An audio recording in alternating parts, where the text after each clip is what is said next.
Hi, welcome to the video. My name is Dychronic, and today we're taking a look at the Xur Location as random rolls and my recommendations for, November 4th, 2022. So the Xur can be found on the EDZ in the Winding Cove. Just make your way on top of this big old mountain right next to the edge of a cliff. I wish I knew what the edge of the cliff was called. I'm just kidding, it's a precipice. This is a high overview in case this is all you cared about. First step for the weapon today, we have the Prospector. And I gotta say, this weapon has some of the highest DPS in the entire game. The problem is that the total ammo damage is rather pitiful. So the Prospector, in my opinion, has one use and one use only. If you don't know, if you die with, for example, a grenade launcher whenever you place down a rally flag, your body ragdolls and the flag places in the position and the orientation of your body. Now, if you put down 8 grenades like with Prospector, then kill yourself as you're putting down the flag, that thing can be launched into the stratosphere. So this is basically just to mess with your teammates in raids. And honestly, I'm down.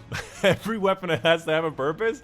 This one has its purpose. Following that, for the Hunter exotic, we have the Orpheus rig, probably one of the best exotics in the game, which was really popular back in the day for the big tether, which helped you get a lot of support orbs, get your super back. But nowadays with Void 3.0, the Mobius quivers get an additional shot. So instead of just shooting 2 shots, you get a 3rd shot, and that 3rd shot will have the extra damage from the weaken effect of that 1st shot too, making you do a lot more damage. In my opinion, when you're using Void, Orpheus rigs can often be a lot more consistent than using Star Eater scales, even though Star Eater's has a higher upper bound. This requires no orbs at all. For this particular item, you'd like to see a lot of intellect, mobility, maybe resilience recovery. It has a decent amount of each, but could obviously have more. Following that, for the Titan exotic, we have the Doomfang Pauldrons. In my opinion, one of the better exotics in the game because it essentially turns Sentinel Shield into something that's okay to something that's really good. And more specifically, allows your Sentinel Shield to last a lot longer. Every time you get a shield hit in Sentinel Shield, it extends that super. Every time you get a melee kill, you get a shield throw, or you could wait for the next shield throw and it makes it last a lot longer. Again, a super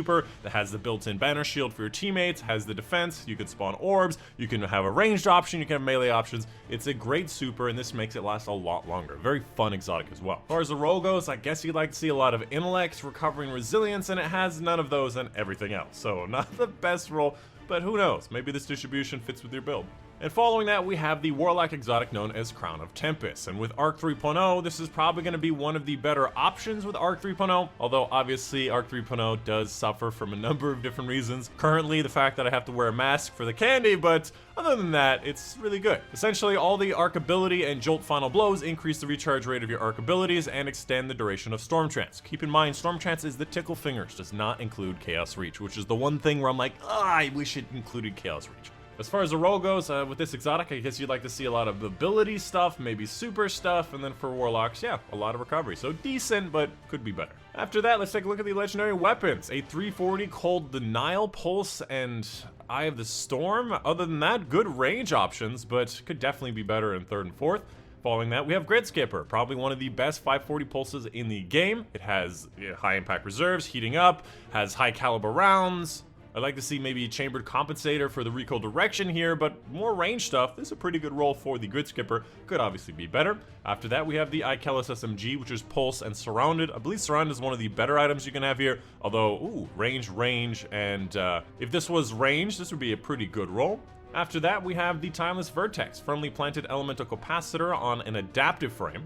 Adaptives are okay, but generally people do favor more towards precision frames and Crucible. But otherwise, a pretty good combination. Getting that maximum handling is always nice. Firmly planted is really good with fusion rifles and some range stuff. After that, we have a Hollow Words, Quick Draw, Disruption Break. I have a pretty darn good roll on this. I think it's like Lead from Gold autoloading or something crazy, or Lead from Gold Vorpal. Definitely could have some better options for PvE. After that, we have the linear fusion rifle known as Corsair's Wrath, which is a no distractions unrelenting. I never really liked this one. I never really had that many great perks. And finally, we have the Night Watch, which is an outlaw multi-kill clip. This one does have the potential of having explosive payload, and I would highly recommend that. After that, beyond that, it has a lot of range options actually. Following that, we have the legendary armor. First up, just want to check and see if there's any shaders. If you don't know, if you dismantle something with a shader, you get that shader. But currently, no, it does not have shaders. First up, 59, resilience and strength is okay, could work, has some recovery as well. 60, pretty flat distribution. 57, mobility and discipline is meh. And 63 with no resilience or strength, but if it fits with your build, 63 is pretty good. After that, for the exotic weapons, first up we have Hawkmoon with Surplus, and furthermore we have Extended Barrel, and we have this one which is not recoil direction. This is a pretty good roll. And as I say with Hawkmoon all the time, I prefer having rangefinder and one of these two that helps with recoil direction. The rest of it should be range and handling. Unfortunately, it does reduce the handling with extended barrel, but the handling is still at 76, so that's pretty good. Following that, DMT, which we have as outlaw. For the most part, DMT, we like to see Vorpal or moving target, and then one recoil direction, which it does not have any of. And finally, any exotic engram you ever receive, either from the special battle pass or from this thing or from exotic ciphers, will be guaranteed to be a high stat roll and an exotic you've never received before if you are missing exotics. And of course, a big thank you to some of my patrons on Patreon. Specifically, a big thank you to Mom, Dad, Monday, CD Watkins, Unit Panther, Case Reagan, and Marcus Glover, Father Support on Patreon. And that's it. Hope you guys did enjoy. My name's Dychronic, and I'll see you guys on the next one.